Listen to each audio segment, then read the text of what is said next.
Una vez más nos encontramos en este día agradeciéndole al Señor por su amor, por su providencia de tenernos nuevamente, mis hermanos, por medio de estos medios, poder estar en esta mañana y seguir, mis hermanos, esperando bajo la providencia de Dios que ya muy pronto estemos reunidos juntos, y ese es el anhelo de mi familia, de mi corazón, de que esto realmente ya pase rápido, mis hermanos, y creo que ya dentro de poco podemos estar juntos como hermanos, reuniéndonos y realmente haciendo el culto como es debido, mis hermanos. En esta mañana he traído una enseñanza, una serie de enseñanzas que vamos a empezar en esta mañana, después de hace 8 días ya terminar el sermón de las 7 palabras, que sé que fue muy edificante. Muchos hermanos me escribieron y fueron muy edificados bajo el sermón de las 7 palabras en el plan de redención. Y esta mañana, mis hermanos, quisiera compartirles las doctrinas de la gracia. Vamos a hacer un estudio tan importante de lo que son las doctrinas de la gracia hoy, que son olvidadas por la gran mayoría de evangélicos, pero que sabemos que nosotros como reformados, y cuando realmente comenzamos el estudio de las Escrituras, vimos cómo realmente las doctrinas de la gracia son una forma maravillosa de nosotros tener un entendimiento completo también del Evangelio. Y por eso en estas semanas vamos a estar viendo las doctrinas de la gracia en el Evangelio de Juan y la gran importancia que estas implican para la iglesia de hoy en día.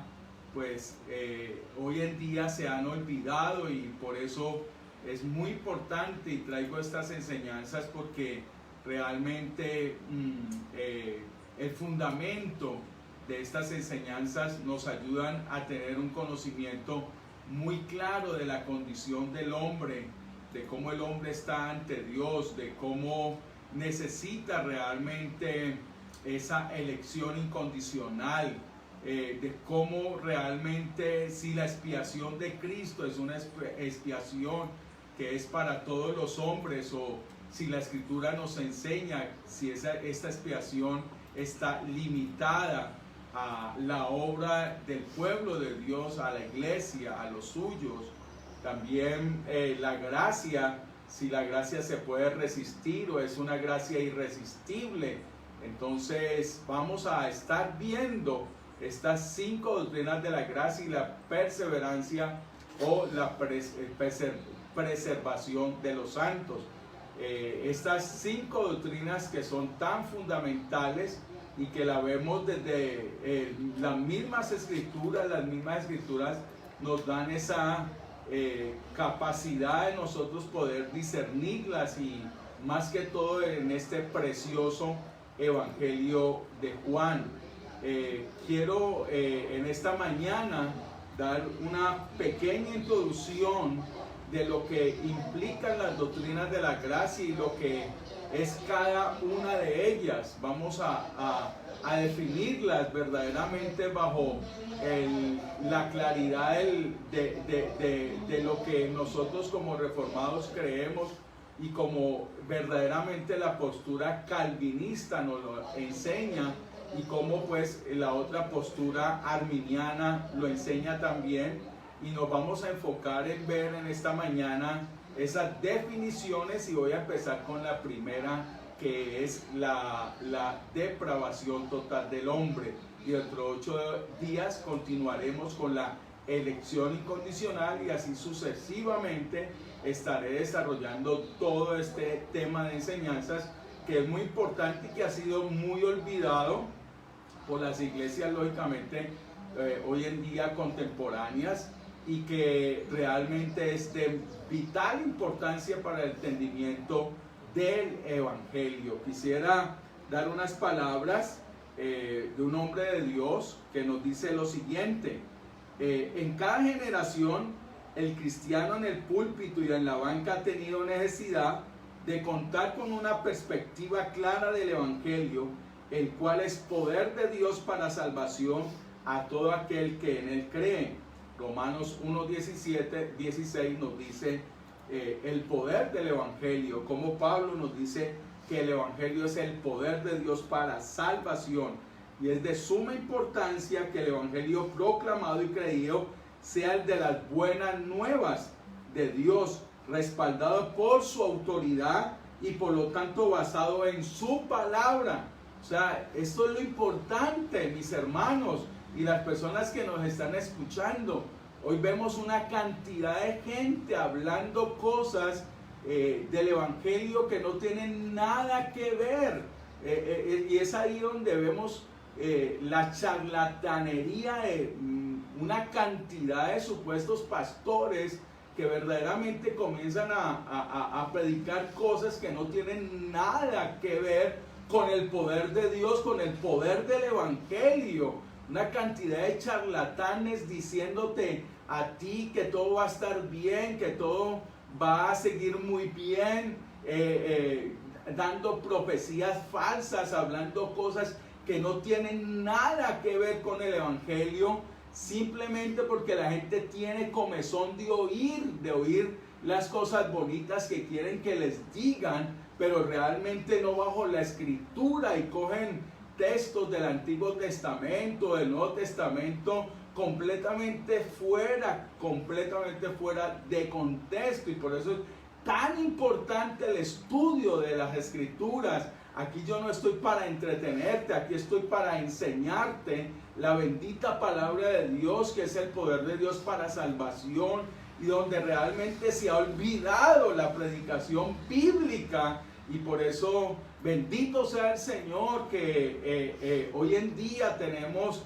esta capacidad de toda esta riqueza que nos ha dejado la Reforma Protestante, donde muchos se han olvidado verdaderamente de lo que realmente todos estos hombres de Dios nos dejaron como riqueza, y cómo las Escrituras verdaderamente nos llevan a las Escrituras, y cómo verdaderamente estos hombres se dieron al conocimiento de la palabra y del Evangelio.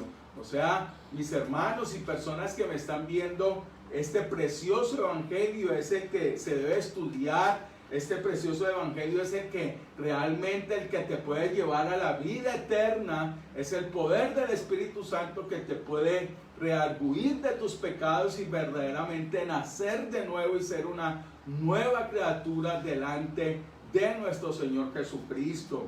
Por eso sigue hablando este autor que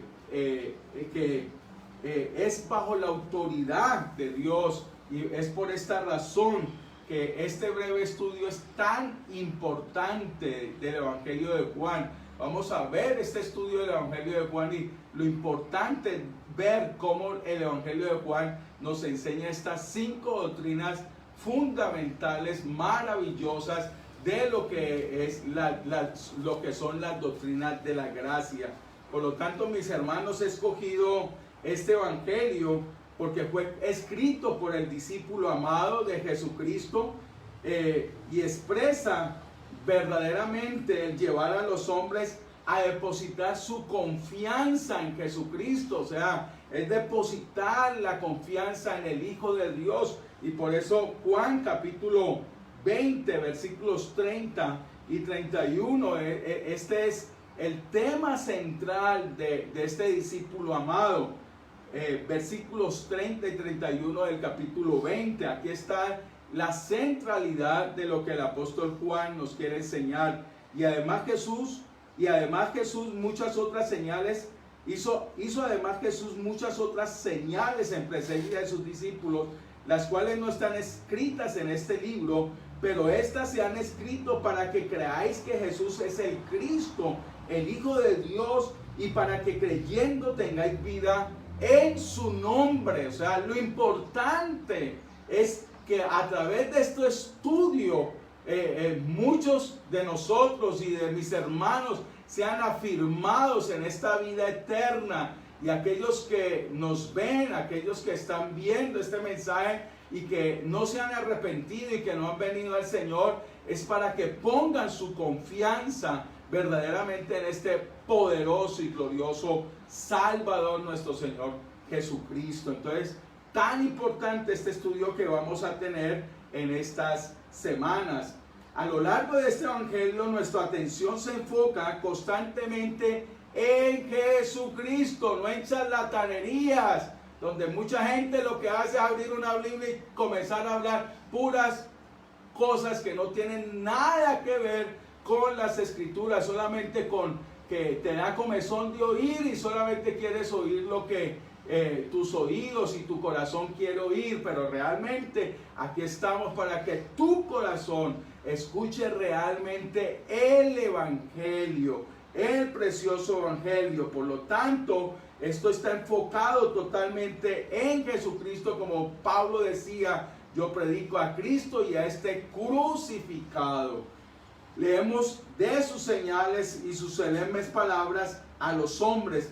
El Evangelio de Juan contiene el relato auténtico de un testigo ocular que escribe lo que vio y oyó, y quien como apóstol bajo la dirección del Espíritu Santo escribió una interpretación fidedigna de las obras y de las palabras de nuestro Señor Jesucristo. Por eso es tan importante, y como cristiano evangélico que cree y proclama el Evangelio de Jesucristo, es importante para mí que lo que creo y predico sean las mismas buenas nuevas. Aquí no hay nada que inventar. Ya la palabra se escribió, aquí no hay nada nuevo, no hay nuevas revelaciones. Es venir a la revelación bendita del poderoso, de la poderosa palabra, y verdaderamente ponerlas en su contexto y enseñarlas de acuerdo a lo que la palabra de Dios nos dice. El verdadero profeta es el que enseña la palabra y la predica realmente. Y por eso, mi hermano, es tan importante que estas buenas nuevas que ya han sido anunciadas 2000 años antes son las mismas palabras, mi hermano, que el apóstol Juan nos va a enseñar en este estudio. Por eso, el mismo Señor Jesús comisionó a sus apóstoles y a la iglesia que predicaran estas buenas nuevas en todas las épocas, como Mateo 28, 18 al 20 nos dice: ir y hacer discípulos y predicar en el nombre del Padre, del Hijo y del Espíritu Santo, y que bauticemos en este nombre para que las personas vengan a la vida eterna, para que sean enseñadas verdaderamente a través de la bendita palabra del Señor. Tenemos que verdaderamente tomar esta bendita palabra y enseñarla, y que todos aquellos que creen en este bendito mensaje de salvación realmente guarden los mandamientos y realmente pongan su fe y su confianza en el Señor Jesucristo. Los cristianos evangélicos difieren hoy en cuanto a ciertos aspectos del evangelio, lo admitan o no. Usted o es calvinista o es arminiano. Eso es lo importante de que nosotros veamos. O sea, hay dos cuestiones en la historia de la iglesia que vamos a tratar en esta mañana. Hay dos cuestiones básicas en juego al pensar en adoptar ya sea el punto de vista arminiano y el punto de vista calvinista. Lo primero es que la primera tiene que ver con el hombre. Desde la caída del hombre, ¿qué puede hacer el hombre para obtener su propia salvación? No es cuestión de la responsabilidad del hombre, porque calvinistas, al igual que arminianos, mantienen que todos los hombres están caídos y deben rendir cuentas a Dios, y ambos llaman a todos los hombres al arrepentimiento y a creer en el Evangelio, como nos lo dice Marcos capítulo 1 versículo 15. Marcos 1:15 nos dice que todos los hombres deben de venir y creer en el Evangelio y arrepentirse. Marcos capítulo 1 versículo 15, y diciendo: el tiempo se ha cumplido, el reino se ha acercado, arrepentíos y creed en el Evangelio.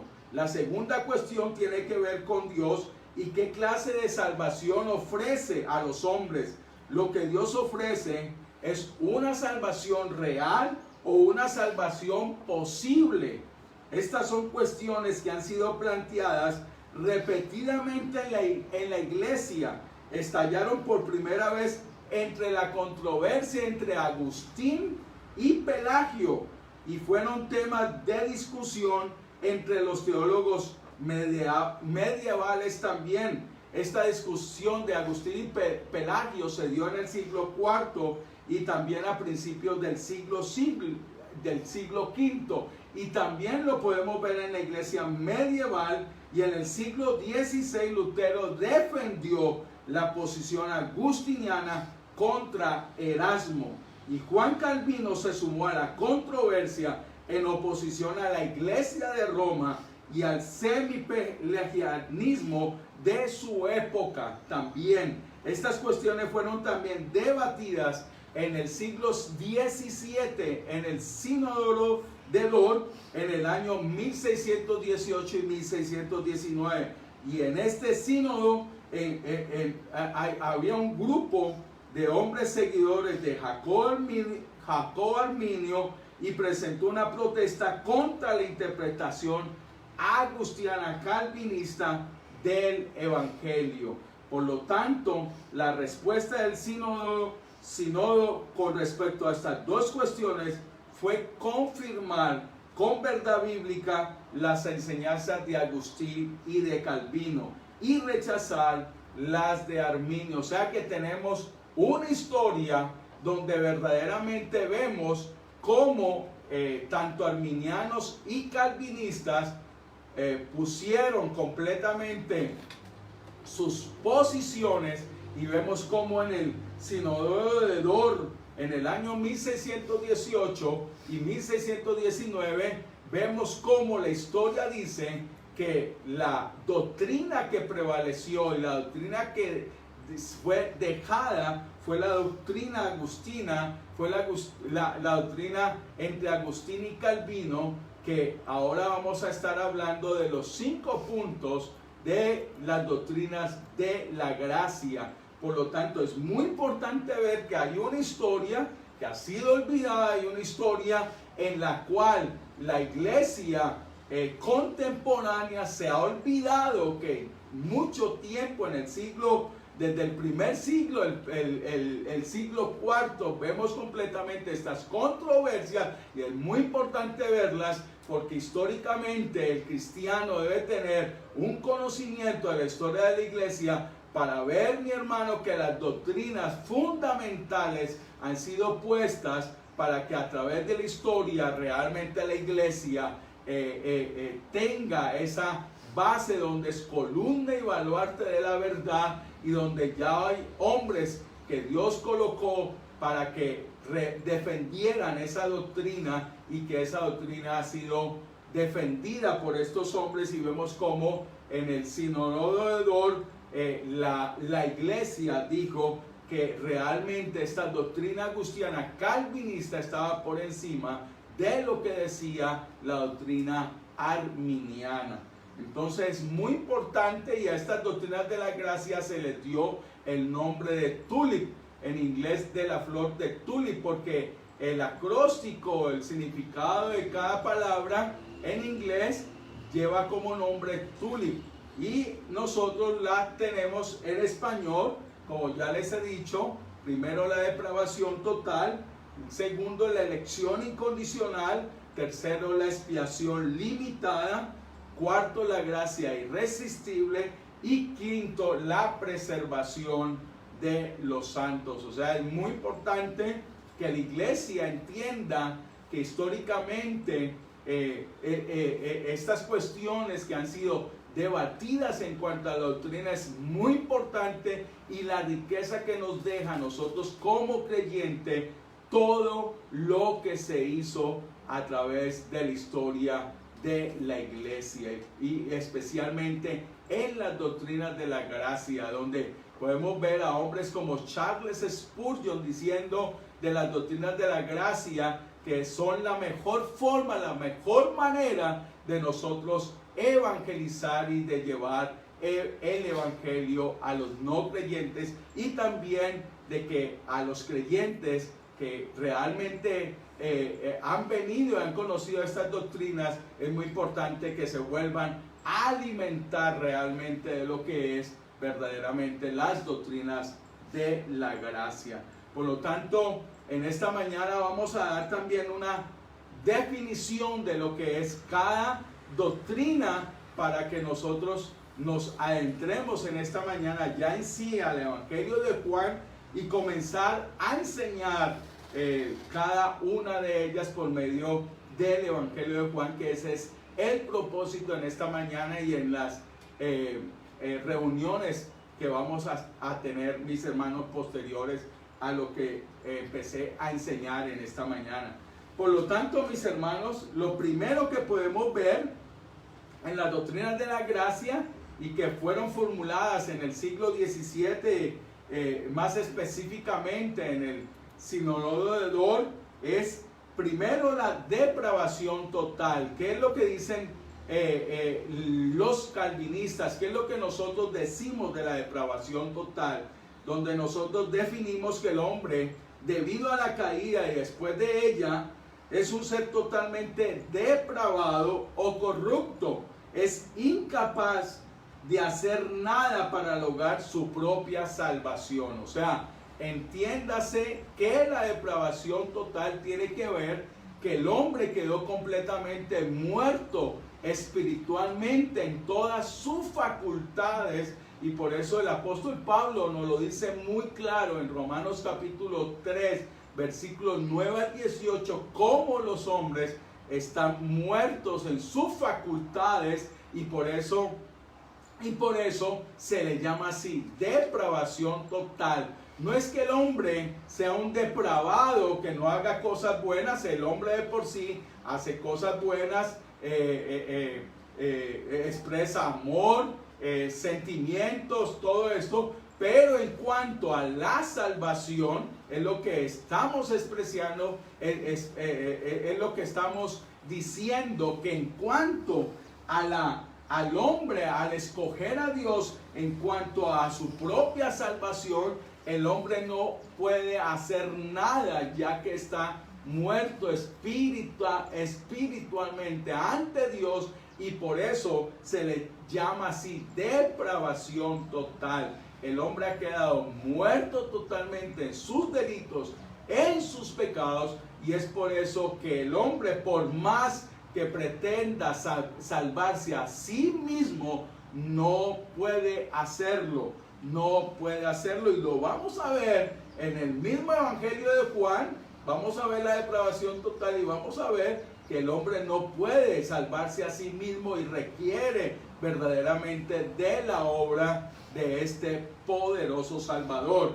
Ahora, el otro punto de vista, que es el arminiano, nos dice que y es opuesto, y dice lo siguiente: ya que el hombre es responsable ante Dios de arrepentirse y creer el Evangelio, debe por consiguiente ser capaz de hacerlo. O sea, ¿qué dicen los arminianos? Que el hombre no está totalmente muerto, que el hombre está enfermo, sí, el hombre no está totalmente muerto en sus delitos y en sus pecados, pero que el hombre tiene la responsabilidad, tiene la facultad, con supuestamente su libre albedrío, de recibir y de arrepentirse ante Dios. La otra postura que acabo de leer dice todo lo contrario, mis hermanos, las personas que me escuchan, es todo lo contrario. El hombre es incapaz, el hombre está muerto totalmente, y es por eso que se requiere completamente de la obra del Espíritu Santo para traerlo a la vida. Y eso es lo que vamos a estar viendo en esta mañana. La elección incondicional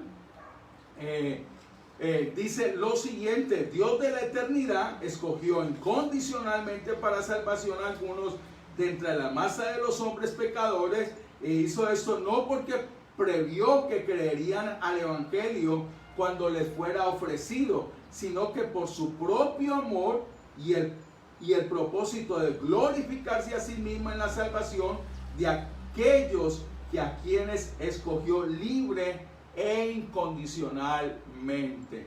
Por lo tanto, lo que dice la postura calvinista es que el hombre completamente es Dios quien lo escoge, es Dios por su propia voluntad, que verdaderamente lo elige y lo escoge por su propia voluntad para traerlo a la vida y a la vida eterna. Por lo tanto, la otra postura arminiana nos dice que el punto de vista opuesto es que la elección de Dios es condicional, que Dios previó quienes creerían el evangelio y que basándose en esto escogió a los mismos para ser herederos de la vida eterna. Por lo tanto, esta postura dice que Dios ve algo en el hombre y por lo tanto, como Dios previó que ellos le iban a escoger, entonces Dios los escoge. Muy diferente a la doctrina calvinista que dice que es por el amor de Dios, que Dios completamente por su propio amor, como lo dice el libro de los Efesios en el capítulo 1, versículos 3 en adelante, dice que Dios nos escoge antes de la fundación del mundo por el aspecto puro de su voluntad, y es allí donde vamos a estar viendo también la elección incondicional en el Evangelio de Juan, completamente. También el tercer punto nos habla acerca de la gracia irresistible, que es lo que dice la postura calvinista, que la gracia de Dios es irresistible para los escogidos, aquellos porque Cristo murió, y el propósito de la elección de Dios y los beneficios de la obra salvadora de Cristo le son aplicadas eficazmente. Perdón, creo que me salté la expiación limitada. La expiación limitada es la tercera, perdón, me salté la expiación limitada. ¿Y qué es lo que dice la expiación limitada, mis hermanos? Lo primero que dice es que Cristo, al sacrificarse en la cruz, cargó con los pecados de aquellos a quienes Dios había escogido incondicionalmente para vida eterna, y de hecho asegurando así la salvación de aquellos por quien Cristo murió. Por lo tanto, su expiación se limita a ellos. O sea, lo que dice la postura calvinista es que realmente Cristo murió por todos aquellos que el Padre le entregó a Cristo desde antes de la fundación del mundo, y hace su expiación, o sea, su muerte fue, como dice la Escritura, para aquellos a los cuales Dios le dio desde antes. O sea, Jesús muere por su pueblo, por su iglesia, por todos aquellos que han sido escogidos desde antes de la fundación del mundo. Por lo tanto, todo esto está encadenado. O sea, el hombre está completamente separado de Dios. Dios lo escoge, y por lo tanto a aquellos que Él escoge, Jesús muere por los que el Señor, por los que el Padre le ha dado al Hijo. Por lo tanto, vemos cómo se va encadenando y cómo verdaderamente vemos ese orden en el cual las doctrinas de la gracia nos enseñan completamente por qué realmente predicamos realmente estas doctrinas. ¿Y qué es lo que dice los arminianos en cuanto a la expiación limitada? El otro punto de vista es que Cristo se sacrificó a sí mismo para hacer posible que cada ser humano sea salvo, quitando todos los obstáculos que impiden que el hombre reciba la vida eterna si cree en Cristo. O sea, lo que nos está diciendo esta posición es que Cristo muere con la posibilidad de que los hombres en su libre elección puedan verdaderamente aceptarlo y escogerlo. Mientras tanto, la expiación limitada nos dice que es el mismo Señor que muere por aquellos que el Padre le ha dado desde antes de la fundación del mundo. Ahora sí pasemos a la gracia irresistible. ¿Qué nos dice la gracia irresistible? La gracia de Dios es irresistible para los escogidos. Esta es la posición calvinista, aquellos por quien Cristo murió, y el propósito de la elección de Dios y los beneficios de la obra salvadora de Cristo les será aplicada eficazmente por el Espíritu Santo, de modo que sean regenerados y crean en el Evangelio. Por lo tanto, esta gracia es irresistible, porque esa obra de Cristo, que Cristo consumó en la cruz del Calvario, el mismo Espíritu Santo va a ser la eficaz a todos aquellos que verdaderamente el Padre le dio a su Hijo. O sea, no se va a poder resistir ninguno de aquellos que realmente ha sido escogido desde antes de la fundación del mundo. Y debemos de acordarnos que el Evangelio se trata de la gloria de Dios y no de la gloria de los hombres. Por eso es tan importante ver que estas doctrinas, la una se enfoca completamente, la calvinista, en toda la gloria de Dios, mientras la doctrina arminiana se enfoca más que todo en la gloria de los hombres completamente. Y por último, la perseverancia de los santos, y lo que nos dice es que lo que Dios ha escogido, los que Dios ha escogido, por quienes murió Cristo, que han sido regenerados por el Espíritu Santo, mire, serán preservados por el poder de Dios y perseverarán en la fe hasta el fin y serán salvos.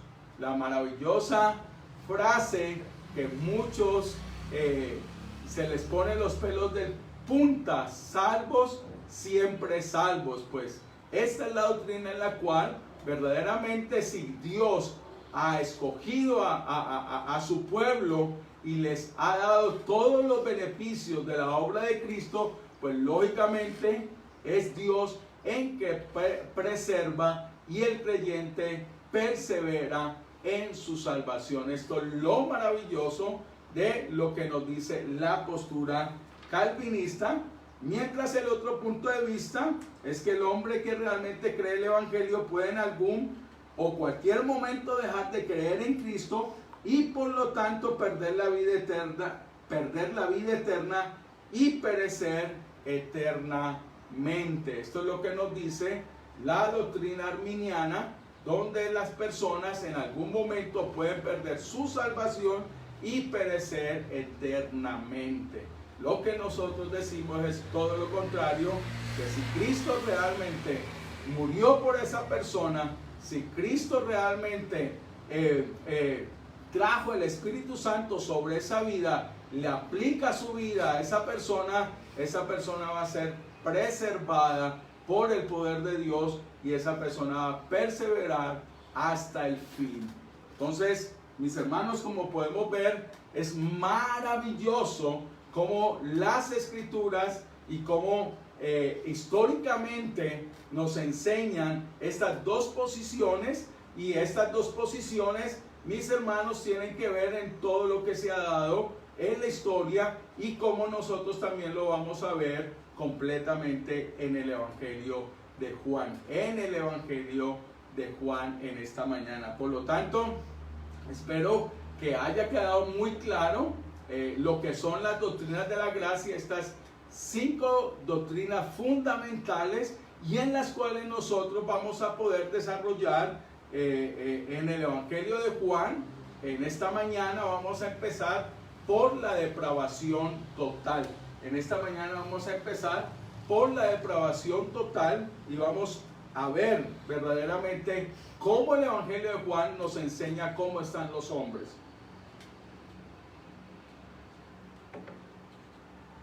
Lo primero que vemos en el primer capítulo de Juan, aquí ya entro en materia, en el primer capítulo de Juan, podemos ver cómo el Hijo de Dios, el eterno Hijo de Dios, entra a este mundo.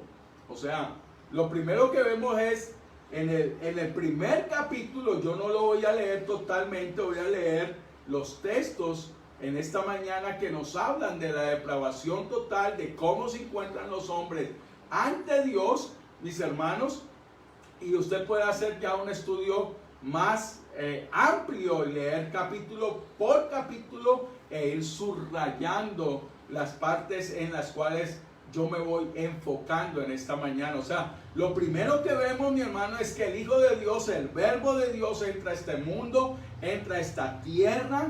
Y lo primero que nos dice el versículo 5, miren lo que dice el versículo 5: la luz en las tinieblas resplandece y las tinieblas no prevalecieron contra ella. O sea, lo primero que vemos, mi hermano, es que la luz viene a este mundo, mi hermano, para traer salvación a aquellos que están en tinieblas. O sea, aquellos que están muertos, aquellos que están separados de Dios. Esta luz verdadera, esta luz que alumbra a todo hombre, como nos lo dice el versículo 9. Mire lo que dice el versículo 9: aquella luz verdadera que alumbra a todo hombre venía a este mundo. O sea, el Hijo de Dios se encarna y es esta luz verdadera la que se encarga de traer a los hombres de las tinieblas a su luz, a que reconozcan verdaderamente que es por medio de Cristo que pueden ser salvos. O sea, esta luz verdadera venía a este mundo, y mire lo que dice: en el mundo estaba y el mundo por él fue hecho, pero el mundo no le conoció. Y cuando el apóstol Juan está expresando esta palabra mundo, está relacionada con las personas, pero el mundo no le conoció. Y por eso dice en el versículo 11: a lo suyo vino y los suyos no le recibieron. O sea, es muy claro que aquí podemos ver la depravación total del hombre. O sea, ¿será que el hombre se puede salvar a sí mismo? ¿Será que el hombre tiene la capacidad? Si el mismo apóstol Juan nos está enseñando que la luz verdadera vino a este mundo, y mire que el mundo, mi hermano, el mundo el cual fue hecho por el mismo Señor, el mundo no le conoció. Ese no le conoció nos está hablando de la condición de depravación del hombre. El hombre está totalmente separado de Dios. La luz viene y lo que hace el hombre es rechazar esa luz verdadera, esa palabra verdadera. El Hijo de Dios, mi hermano, es rechazado por los suyos. Los suyos no le recibieron. Por lo tanto, esto implica que el hombre es incapaz de recibir a Cristo. El hombre lo que hace es rechazar. Por eso podemos ver verdaderamente a través de este primer capítulo del Evangelio de Juan que es imposible que el hombre pueda recibir a Jesús sabiendo que está totalmente muerto en sus delitos y en sus pecados. Completamente. Él vino a los suyos y dice: no le recibieron. O sea, muy claramente. ¿Y a quiénes vino, mi hermano? Pues a su pueblo, al mismo pueblo israelita, aquellos que recibieron las promesas, aquellos que recibieron la ley, aquellos, mi hermano, que tenían todos los beneficios de poder ver al Hijo de Dios. Pero la Escritura dice muy claramente, o sea, si el mismo pueblo que recibió la palabra de Dios rechazó la misma palabra de Dios, o sea, y nosotros que ni siquiera éramos judíos, que éramos gentiles, nosotros hacemos lo mismo: rechazar esa luz verdadera. Por lo tanto, el hombre, a través del pecado, quedó completamente ciego, sordo, quedó completamente en todas sus facultades como nos lo está demostrando el mismo apóstol Juan, nos está demostrando que el hombre quedó completamente inhabilitado. Y como el apóstol Pablo no lo expresa en el capítulo 3 de Romanos, miren lo que el apóstol Pablo nos expresa en el capítulo 3 de Romanos, versículo 9. Y miren, ¿qué pues? ¿Somos nosotros mejores que ellos? En ninguna manera, pues ya hemos acusado a judíos y a gentiles que todos están bajo pecado, como está escrito: no hay justo ni aun uno, no hay quien entienda, no hay quien busque a Dios, todos se desviaron, aún se hicieron inútiles, no hay quien haga lo bueno, no hay ni siquiera uno. Sepulcro abierto es su garganta, con su lengua engañan, veneno de áspid hay debajo de sus labios, su boca está llena de maldición y de amargura, sus pies se apresuran para derramar sangre, quebranto y desventura hay en sus caminos, y no conocieron caminos de paz. No hay temor de Dios delante de sus ojos. Por lo tanto, muy claramente el apóstol Juan y el apóstol Pablo nos dice muy claramente la condición en la cual están todos los hombres. ¿Y cómo podemos seguir viéndolo?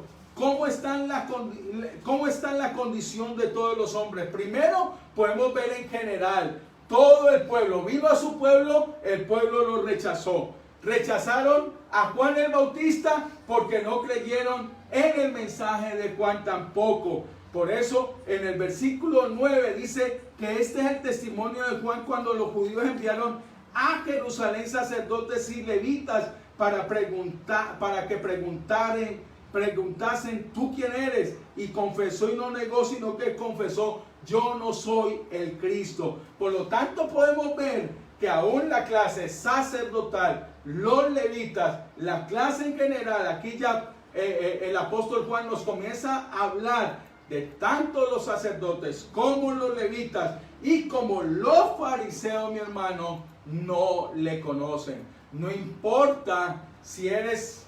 No importa la clase social que tengan. Aquí podemos ver la clase en la cual tanto sacerdotes, tanto levitas, tanto el pueblo de Dios lo rechaza en términos generales y en términos específicos. Esta luz esta luz verdadera que alumbra a todo hombre, venía a la tierra, venía de parte del Padre, y el pueblo rechaza completamente a Jesús. Y mire lo que dice el versículo 24, donde podemos ver también la depravación total de los hombres. Y los que habían sido enviados eran de los fariseos, y le preguntaron y le dijeron: ¿por qué pues bautizas si tú no eres el Cristo, ni Elías, ni el profeta? Y Juan respondió diciéndoles: yo bautizo con agua, mas en medio de vosotros está uno a quien vosotros no conocéis.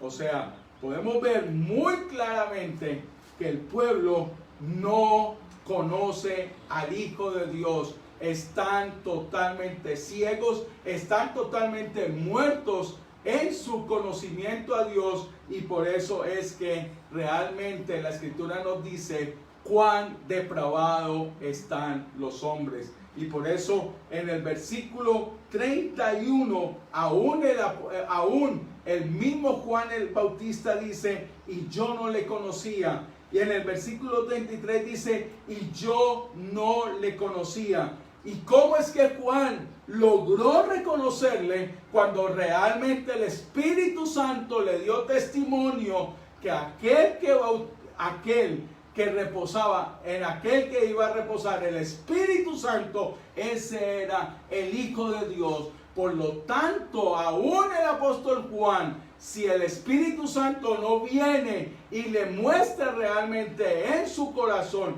que ese era el Cordero de Dios que quita el pecado del mundo, que ese era el Hijo de Dios, era imposible que él identificara realmente al Hijo de Dios. Por lo tanto, aquí podemos ver en este capítulo 1, mis hermanos, cómo nos muestra la depravación total del hombre. En el capítulo 1 podemos ver que tanto la clase de sacerdotes, los fariseos, el mismo pueblo, todos en general, mi hermano, y como le leí en Romanos, mi hermano, nos muestra totalmente la condición depravada del hombre. El hombre no quiere saber nada de Dios. El hombre está muerto en sus delitos y en sus pecados, y por eso es incapaz de hacer nada para lograr su salvación.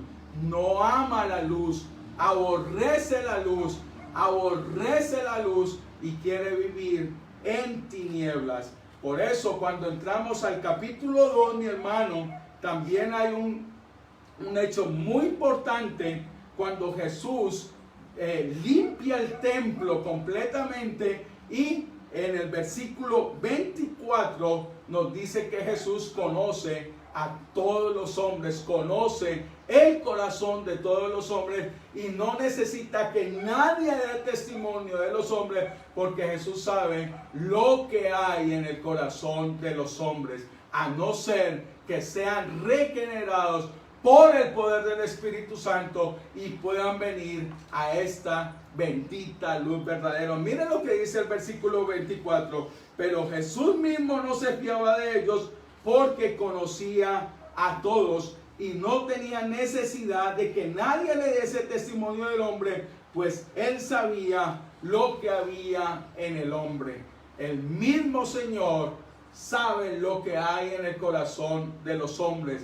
El mismo Hijo de Dios, el Verbo hecho carne, sabe lo que hay en el corazón de los hombres.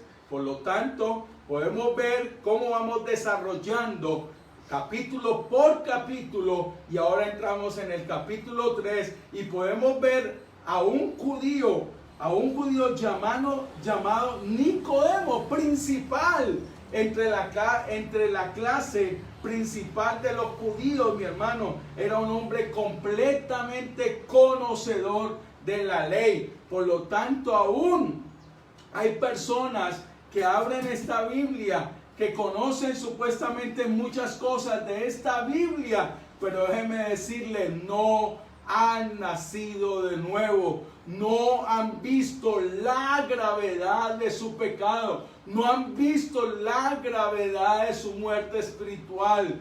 Yo les digo, cuando realmente yo me enfrenté a las doctrinas de la gracia y vi realmente cómo estaba delante de Dios, mis hermanos, yo me acuerdo ese día aquí en mi casa, viendo las doctrinas de la gracia, cómo estaba delante de Dios. Lo que hice fue tirarme al suelo y reconocer realmente que sin la gracia de Dios, sin el favor de Dios, sin la misericordia de Dios, nosotros seguiremos muertos en nuestros delitos y en nuestros pecados. Y este mismo hombre que vemos aquí, a Nicodemo, aquel hombre principal entre los judíos, nos enseña el apóstol Juan cómo verdaderamente este hombre, a pesar de que era un principal, necesitaba nacer de nuevo. Él estaba totalmente muerto, estaba en la carne completamente muerto, y por eso el apóstol Juan nos dice muy claramente en el versículo 6, lo que es nacido de la carne, carne es, y lo que es nacido del Espíritu, Espíritu es. Por lo tanto, mis hermanos, aquí podemos ver cómo Jesús le dice a Nicodemo que necesita nacer de nuevo. Por eso le dice en el versículo 3, de cierto te digo, que el que no naciere de nuevo no puede ver el reino de Dios. Nadie puede ver el reino de Dios al menos que reciba el nuevo nacimiento. Las personas, al estar muertas en sus pecados, requieren del nuevo nacimiento, y es allí donde el apóstol Juan nos enseña cómo Nicodemo estaba muerto en sus delitos y en sus pecados, como todos nosotros lo estuvimos en un tiempo. Y por eso el apóstol Pablo nos dice en Efesios 2:1, nos dice que Él nos dio vida cuando estábamos muertos en nuestros delitos y en nuestros pecados. Por lo tanto, podemos ver en este capítulo 3 cómo verdaderamente el hombre requiere, y eso lo vamos a ver cuando veamos la gracia irresistible de Dios, porque aquí se va a manifestar la gracia irresistible de Dios, donde va a ser que solamente las personas naciendo de nuevo es que reciben verdaderamente salvación. Pero lo importante ver en este capítulo 3, mi hermano, nuevamente es que el hombre que es nacido de la carne, todos los que hemos nacido por nuestros padres, todos los que hemos nacido, o sea, todos hemos nacido de esa naturaleza de Adán y Eva, que fueron nuestros primeros padres, de esa misma naturaleza, en la misma naturaleza de Nicodemo, y es por eso que está muerto en sus delitos y sus pecados. Por eso después vamos a ver cómo esta gracia es tan irresistible, que los que nacen de nuevo son por voluntad de Dios, no por voluntad de la carne, no por voluntad de los hombres, sino por la voluntad soberana de Dios. Maravilloso como podemos ver, y en el versículo 19 muy claramente podemos ver la depravación total. Es evidente este versículo que nos muestra esa depravación total. Y esta es la condenación, que la luz vino al mundo y los hombres amaron más las tinieblas que la luz, porque sus obras eran malas.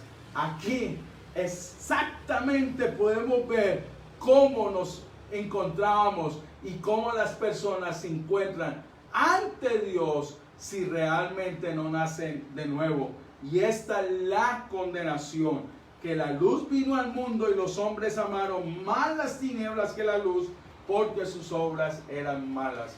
Es claro, mi hermano, es claro, tú que me estás escuchando, que esta es la condenación, que la luz vino al mundo y los hombres aman más las tinieblas.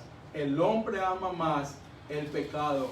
El hombre ama más, se ama más a sí mismo, y por eso rechaza esta preciosa y bendita luz.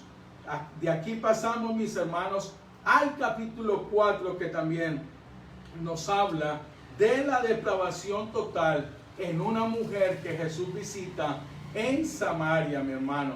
Podemos ver, mi hermano, cómo está esta mujer delante del Señor, donde Jesús ofrece esa agua de vida, y donde vemos esta mujer, mi hermano, que era una mujer que había tenido 5 maridos, y el que ahora tenía tampoco era su marido, mi hermano, y podemos ver la condición depravada, y aquí nos muestra en general la depravación, mi hermano, de todos los hombres que no pueden ser saciados. O sea, el pecado los hombres creen que el pecado sacia su sed, mi hermano, pero el único que puede realmente saciar nuestra sed se llama aquel que es la vida, el agua de vida eterna, aquella agua que se manifiesta a la mujer de Samaria, mi hermano, y es donde podemos ver que esta mujer le pide esa agua viva, porque sabía su condición, su pecado es redarguida. Jesús va a buscar a esta mujer, y que realmente a través de este don de la gracia incondicional de Dios viene sobre esta mujer, para que esta mujer realmente nazca de nuevo y reconozca que Jesús es el Señor, que Jesús es aquel enviado por Dios, aquel Mesías, aquel Cristo que habla con ella, y que es el único que puede perdonar sus pecados. Por eso es muy claramente aquí en el versículo 15 al 18, y la mujer le dijo: Señor, dame esa agua para que no tenga yo sed, ni venga aquí a sacarle. Y Jesús le dijo: ven, llama a tu marido y ven acá. Y respondió la mujer y dijo: no tengo marido. Jesús le dijo: bien has dicho, no tengo marido, porque 5 maridos has tenido, el que ahora tienes no es tu marido. Y esto es dicho con verdad. Jesús la llevó verdaderamente a ver su incapacidad para salvarse. Y es allí donde realmente los hombres tienen que ver su gran incapacidad para salvarse, y que solamente cuando el Espíritu Santo viene y nos hace nacer de nuevo, podemos ver nuestra condición ante Dios de nuestro pecado, para poder beber de esa agua de vida, para que salte en nuestro corazón para vida eterna. Por lo tanto, en este capítulo 4 podemos ver en general cómo esta mujer samaritana necesita también a este poderoso Salvador. Esta es la condición de todos los hombres que están completamente muertos en sus pecados, muertos en sus delitos, y necesitan esta agua de vida. Ahora pasemos al capítulo 5 en esta mañana. El capítulo 5, parece que voy a dejar aquí en el capítulo 5, mis hermanos, para seguir dentro de 8 días completamente, y es bueno para dejarlos con hambre y sed de lo que he estado exponiendo en esta mañana. Y en este capítulo 5 nos habla del paralítico de Betesda. ¿Cómo vemos aquí la depravación total? La vemos completamente, mi hermano, en cómo Jesús sana a este hombre, mi hermano, completamente.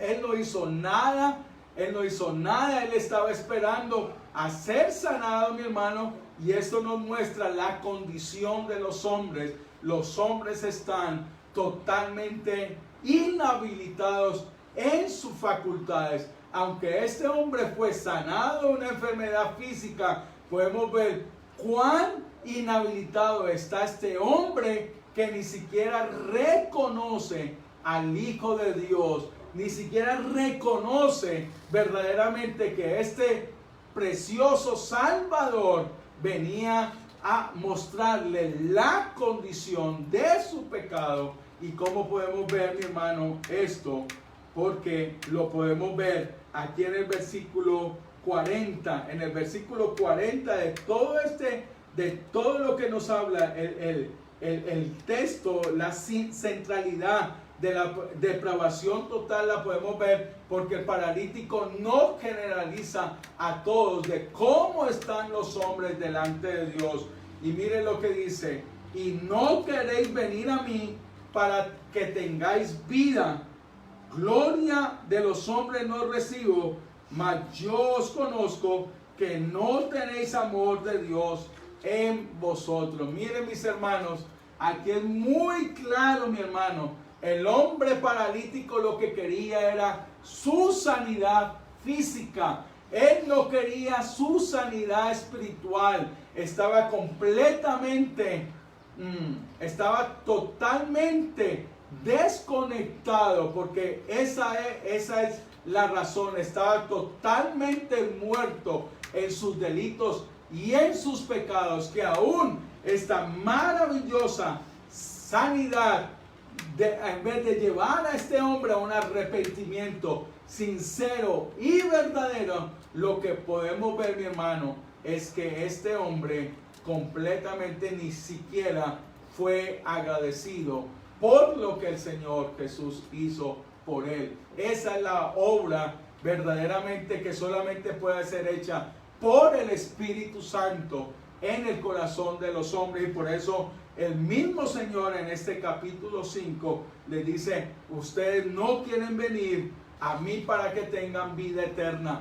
O sea, hoy la gente lo que quiere es ir a las iglesias, es para que les sanen físicamente, para que les den carros, para que les den casa, para que todo esté bien, mi hermano. Pero verdaderamente su condición espiritual solamente es una obra de Dios que les puede hacer ver cómo están delante de Dios, muertos, completamente muertos, mi hermano. Y por eso Jesús, mire lo que le dice al paralítico. Después le halló Jesús en el templo y le dijo: mira, has sido sanado. Y le dice, no peques más para que no te venga alguna cosa peor. Este hombre ni se arrepintió, mi hermano. Verdaderamente lo que hizo fue dar aviso a los judíos, mi hermano, y por eso vemos completamente que este hombre representa a esta cantidad de personas que quieren un evangelio solamente que los sane exteriormente, pero verdaderamente no quieren ver lo depravados que están, lo muertos que están delante de Dios, y no quieren reconocer realmente que necesitan este poderoso y este glorioso Salvador. Por lo tanto, mis hermanos, aquí en este capítulo 5 finalizo en esta mañana para continuar dentro de 8 días desde el capítulo 6 en adelante. Vamos a estar viendo las doctrinas de la gracia, esta maravillosa doctrina de la gracia, y sé, mis hermanos, que esto les va a ser de mucha bendición. Y para todos aquellos que nos han visto y que no han venido a este poderoso Salvador, les invito para que dentro de 8 días estemos aquí nuevamente reunidos. Mis queridos hermanos, Dios les bendiga a todas las mamás. Dios me las bendiga, a doña Patricia, a mi hermana Victoria, a Araceli, a Adriana, a la hermana Orlanda, a la hermana Nancy, a su madre Judith, a mi mamá. Bendiciones del Dios Todopoderoso. La gracia de Dios siga con ustedes, a mi linda esposa también. Que Dios les bendiga en este día. Y gracias, amado Señor, por estas madres que nos has dado, Señor. Gracias, Padre, por este día, y vamos a orar para terminar, mis queridos hermanos. Padre, te damos gracias por este día maravilloso. Gracias por tu bendita palabra. Gracias porque podemos gozarnos a través de esta bendita y preciosa palabra, y saber, Señor Jesús, que tú nos has dado vida, y saber, Señor Jesús, que en tus manos estamos. Te alabamos y te bendecimos, Señor. Amén y amén. Sean bendecidos, mis hermanos.